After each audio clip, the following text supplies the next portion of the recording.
जय माता दी। माँ दुर्गा की यह सातवीं शक्ति काल रात्रि है। इनका रूप अनोखा है। इनके शरीर का रंग घने अंधकार की तरह काला है। सिर के बाल बिखरे हुए हैं। गले में विद्युत की तरह चमकने वाली माला है। अंधकारमय स्थितियों का विनाश करने वाली शक्ति है। इस देवी के तीन नेत्र हैं। ये तीनों ही नेत्र ब्रह्मांड के समान गोल है। उनकी सांसों से अग्नि निकलती रहती है। ऊपर उठे हुए दाहिने हाथ की वर मुद्रा भक्तों को वर देती है। दाहिनी तरफ का नीचे वाला हाथ अभय मुद्रा में है। बाईं तरफ के ऊपर वाले हाथ में लोहे का कांटा है तथा नीचे वाले हाथ में खड्ग है। ये सदैव शुभ फल देने वाली माँ है।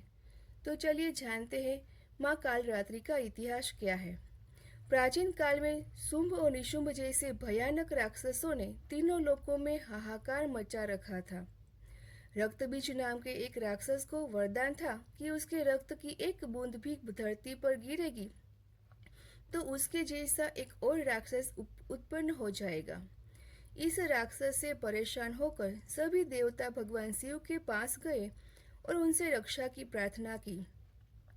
भगवान शिव ने माता पार्वती से कहा और उन्होंने माँ दुर्गा का रूप धारण कर शुंभ और निशुंभ का वध किया।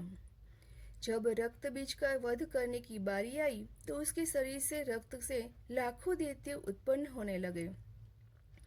इस संकट से निपटने के लिए माँ दुर्गा ने अपने तेज से माँ कालरात्रि को उत्पन्न किया। माँ कालरात्रि ने रक्त बीज से शरीर से निकलते वाले रक्त को जमीन पर गिरने से पहले ही अपने मुख में भर लिया और इस तरह रक्त बीज का अंत हुआ। इस प्रकार माँ कालरात्रि देवी दुर्गा का ही एक शक्तिशाली और रौद्र रूप है जो दुष्टों का विनाश करने और भक्तों के सभी भय दूर करने वाली है।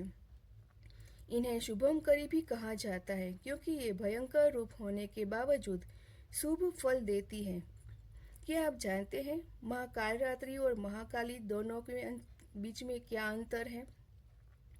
माता कालरात्रि विद्युत की माला धारण करती है जबकि काली माता नरमुंड की माला धारण करती है। कालरात्रि माता दुर्गा का 7वां स्वरूप है जबकि माता काली 10 महाविद्याओं में से एक है। माता काली के हाथ में कटा हुआ सिर है जबकि माता कालरात्रि नरमुंड नहीं पकड़ती। ये कुछ मुख्य अंतर है माता कालरात्रि और काली माता के बीच में। जय माता दी।